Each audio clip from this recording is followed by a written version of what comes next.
past 7th purpose, with a view towards achieving the aforementioned purposes, to publish and distribute periodicals, magazines, books and other writings. ISKCON సప్త ప్రయోజనాల్లో 7వ ప్రయోజనం, ఈ ముందు పేర్కొన్నటువంటి 6 ప్రయోజనాలు సాధించే నిమిత్తమై కరపత్రాలు, వారపత్రికలు, మాసపత్రికలు, గ్రంథాలు భారీ స్థాయిలో ముద్రించి ప్రజలందరికీ అందుబాటులోకి తీసుకుని రావడం.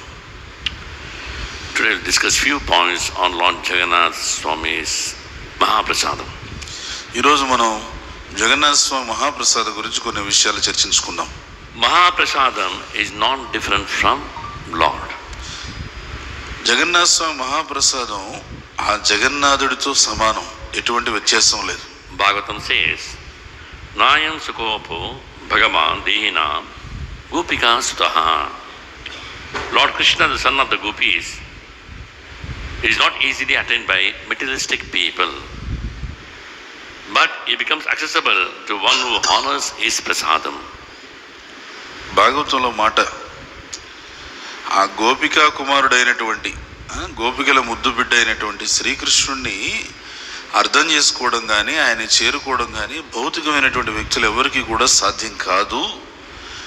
ఎవరైతే ఆ కృష్ణుడి ప్రసాదాన్ని స్వీకరించి ఉంటారో వాళ్ళు మాత్రమే కృష్ణుని అర్థం చేసుకోగలుగుతారు, వాళ్ళు మాత్రమే కృష్ణుని చేరుకోగలుగుతారు. So honoring prasadam is one of the limbs of bhakti that attracts Krishna's mercy. భగవంతుని ప్రసాదాన్ని స్వీకరించడం అనేటువంటిది భక్తి అంగాలలో ఒకటి. అది చేస్తే భగవంతునికి కృపకు మనం పాత్రులం అవుతాం. Lord Jagannatha is Bhagavan and his remnants are spiritually potent and liberating. Jagannath స్వామి ఎవరు? భగవంతుడు. ఆ జగన్నాథ స్వామి ఉచ్చిష్ట ఎంతో ఆధ్యాత్మికంగా శక్తివంతమైనది, ప్రభావవంతమైనది, మనల్ని ఉద్ధరించేటువంటిది. A quote from Skanda Purana, Naivedyam Jagannathasya Namratam api dullabam. Even the nectar is incomparable to the Mahaprasadam of Lord Jagannath. Skanda పురాణంలో మాట, అమృతము తీసుకొచ్చినా కూడా అది జగన్నాథ స్వామికి మహాప్రసాదంతో పోల్చడానికి సరిపోదు అసలు అని చెప్తున్నారు. Sri Chaitanya Mahaprabhu, though a sannyasi, would eagerly accept Jagannath's prasadam, Mahaprasadam, at any time, even if touched or mixed by anybody. Srikrishna Chaitanya Mahaprabhu సాక్షాత్తు ఆయన సన్యాసి అయ్యుండి కూడా జగన్నాథ స్వామి ప్రసాదం తీసుకోవాలంటే ఎంతో ఆరాటపడేవాడు. ఆ జగన్నాథ స్వామి ప్రసాదం తీసుకునే విషయంలో వేరే ఎవరన్నా ఆ ప్రసాదం తీసుకునే అటువంటి ఎంగిలైతే కూడా ఆ ప్రసాదాన్ని ఎంగిలని చూడకుండా ఆయన తీసుకునేవారు. Because prasadam has no dosha. As I told earlier, Jagannath's prasadam is so powerful, even one can take from the dog's mouth and eat it. భగవంతుని యొక్క ప్రసాదానికి ఎటువంటి దోషం లేదు. ఆయన నోట్లో ఇప్పటికే అది తీసుకున్నాడే, అది ఎంగిలైపోయిందే అనే మాట లేదు. మన ఇంతకుముందు చెప్పుకున్నట్లుగా కుక్క నోట్లో ఉంటే కూడా జగన్నాథ స్వామి ప్రసాదాన్ని, ఆ కుక్క నోటి నుంచి వచ్చిందైనా కూడా మనం అది భగవంతుని ప్రసాదాన్ని, జగన్నాథ స్వామి ప్రసాదాన్ని తీసుకోవచ్చు, అందులో ఎటువంటి దోషం లేదు. Some years back, along with one sannyasi, I went to Tirumala Darshan. After Lord Balaji Darshan, they give this Pongal Prasadam and other kinds, So myself and Maharaj, we had one cup of prasad. Afterwards, Maharaj started looking everywhere.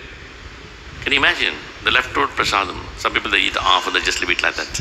Just take those cups. Nobody knows to whom it belongs. And start eating. I was really surprised the faith Maharaj had in prasadam, Balaji prasadam. So prasadam has no dosha. We cannot say it's muchi, somebody's eaten, we're not supposed to know. Prasadam is pure because Lord's saliva is there.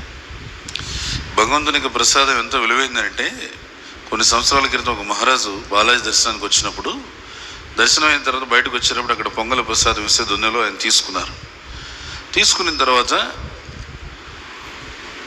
ఆ ప్రసాదం, దొన్నె ప్రసాదం అయిపోయిన తర్వాత అటు ఇటు చుట్టూ చూశారు. ఆయన చూస్తే అక్కడక్కడ కొంచెం తినేసి వదిలేసినటువంటి దొన్నెలు పొంగల్ కనిపించింది.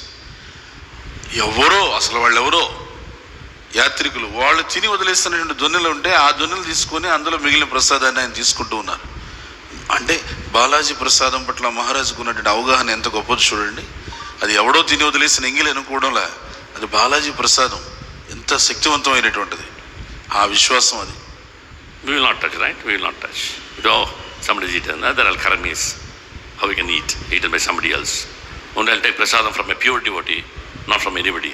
No. Prasadam is prasadam. మనమైతే అట్లా తీసుకుంటామా? అది ఎవడో భౌతికమైన వాళ్ళు, కర్ములు, వాళ్ళు తిని వదిలేసింది ఆ ఎంగిల్ నన్ను తినమంటారా? ఆ ఎంగిల్ నాకు అవసరంలే. నాకు ఏదన్నా ఎంగిల్ అంటే శుద్ధ భక్తుడు ఎవరన్నా రావాలి, ఆ శుద్ధ భక్తుడు ఉచ్చిష్ట ఇస్తేనే నేను తీసుకుంటా. మన ఆలోచన అట్లా ఉంటుంది. ప్రసాదం అంటే భగవంతుడి ప్రసాదం, ఎక్కడిదైనా భగవంతుడి ప్రసాదమే. దానిని మనం తీసుకునేటప్పుడు మన అవగాహన ఈ భేదభావాలతో ఉండకూడదు. Jagannath Mahaprasadam transcends caste and bodily limitations. The Ananda Bazaar in Puri, in Jagannath Puri, is the only place where in India, there the Brahmanas, Shudras, all classes of people sit together and honor prasadam. Jagannath స్వామి ప్రసాదం కులాలకు అతీతమైనది, శారీరకమైనటువంటి పరిధులకు, శారీరకమైన స్థితిగతులకు అతీతమైనటువంటిది. ఈ ప్రపంచంలో జగన్నాథ స్వామి మందిరంలో ఆ ఆనంద బజార్ దగ్గరే మీరు గమనిస్తే బ్రాహ్మణులు మొదలుకొని శూద్రుల వరకు అన్ని కులాల వారు, ఆ కులాలు అనేటువంటి భేదభావం లేకుండా అందరు కలిసి కూర్చొని జగన్నాథ స్వామి ప్రసాదం తీసుకునేటువంటి ఒకే ఒక స్థానం ప్రపంచంలో అది ఒక్కటే అని చెప్పాలి. On Jagannath Puri, the prasadam is cooked by not humans, by devatas. Lakshmi Devi, she is the one who supervises the cooking. Jagannath స్వామి ప్రసాదాన్ని వండేది మనుషులు కాదు, దేవతలు అంటారు. ఎందుకంటే ఆ వంట ప్రారంభించింది లక్ష్మీదేవి, జరిగేటువంటి వంటను పర్యవేక్షించేది Lakshmidevi. Goddess Lakshmi Devi herself supervises the cooking in the Puri temple. Although prepared by 600 cooks, is the biggest kitchen in the world. The 1,500 stoves are there. 600 cooks will cook, and each cook they'll have assistants. Jagannath స్వామి మహాప్రసాదం అక్కడ వంట జరుగుతూ ఉంటే లక్ష్మీదేవి జరిగేటువంటి వంటనంతా కూడా జాగ్రత్తగా పర్యవేక్షణ చేస్తుంది. వండే వంట వాళ్ళు 600 మంది మనుషులు ఉంటారు. వండేటువంటి పొయ్యిలు 1500 పొయ్యిలు ఉంటాయి. వండే ప్రతి ఒక్క వంట మనిషికి ఇంకొక సహాయకుడు ఉంటాడు.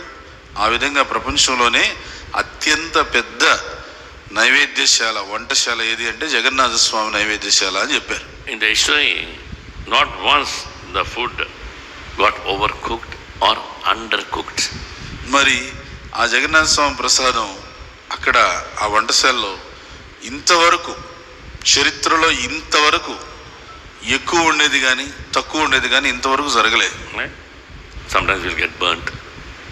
We see that sometimes get burnt, overcooked or undercooked. We'll throw away.